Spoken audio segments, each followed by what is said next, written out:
Hey guys, hello everyone. Now we had started principle number 3, understandable, and now I'm going to complete first guideline. Today we will read about our first guideline. After that we will complete all success criterias and guidelines. Okay. Then now I'm going to start. You have to listen with carefully. Blank. Understandable. N. Understandable. Information and the operation of user interface must be understandable. Guideline 3.1. Guideline पहले क्या था ये? Information and the operation of user interface must be understandable. ये मैं आपको कल पढ़ा चुकी हूँ, ठीक है। और इसके बाद Guideline 3.1. Guideline 3.1 Readable colon. क्या Make है? text रीडेबल कोलन, वे नहीं कोलन तो लगता ही वैसे ही है। R. Readable guideline, first guideline is readable. R. EADABLE. Readable Colon. Colon यानी कौन सी गाइडलाइन है? 3.1 रीडेबल। अब आगे गाइडलाइन में क्या कहते हैं? Guideline readable colon. Make text content readable and understandable. Make text Guide readable colon. Make text content readable and understandable. Make text content, क्या बात हो रही है? ऐसा टेक्स्ट और कंटेंट बनाइए जो रीडेबल हो और अंडरस्टैंडेबल हो।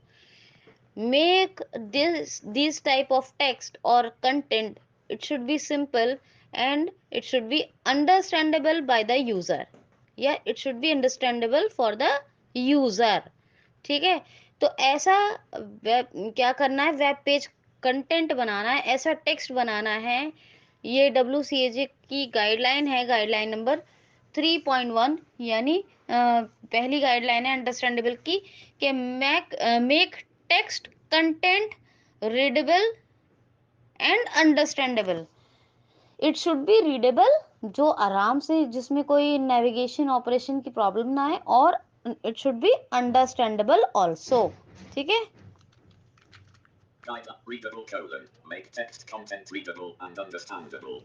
ठीक है, देखो आप सुन लो। R. EADBLE. ठीक है, क्या था? READABLE ABLE colon. गाइडलाइन का नाम हो गया। Space. अब क्या है? ध्यान से सुनेंगे, इसी को कंटिन्यू अच्छे से सुनना है। Make. गाइडलाइन का इंटेंट है, ठीक है। Colon. Make. Make Text. Text Content. Content, क्या ऐसा टेक्स्ट और कंटेंट, कौन सा कंटेंट? वेब कंटेंट बनाइए। Readable. And. Who is the readable, यानी जो रीडेबल होना चाहिए, and Understandable. It should be understandable for the user also. क्या होना चाहिए?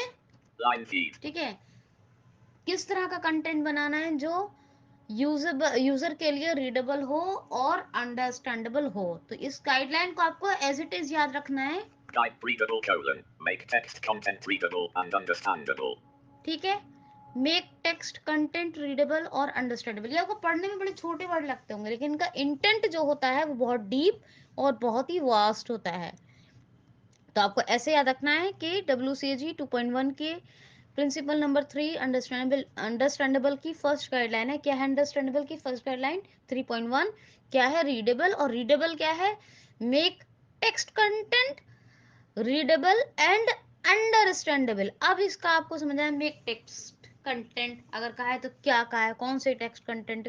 कोई भी टेक्स्ट है, स्पेशली वेब कंटेंट है, वो किस तरह का होना चाहिए? तो वो readable, it should B readable and understandable also for the user. Not only, मतलब उसका इंफॉर्मेशन कितना अच्छा।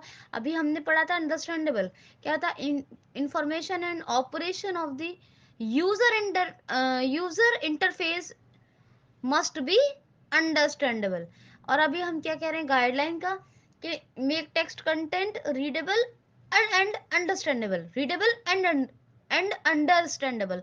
तो make text content readable and understandable, ये 3-4 वर्ड लग रहे हैं, लेकिन ये इतना आसान है।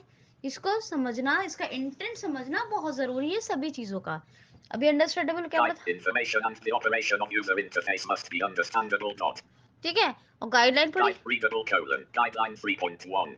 Readable colon. Make text content readable and understandable. I hope so कि आपको ये क्लियर हो गया होगा। अब हम पढ़ेंगे इसके सक्सेस क्राइटेरियाज। तो कल हम क्या पढ़ेंगे 3.1.1। कल हम क्या स्टार्ट करेंगे 3.1.1। ओके, तो enough for today, we will continue tomorrow. Thank you so much.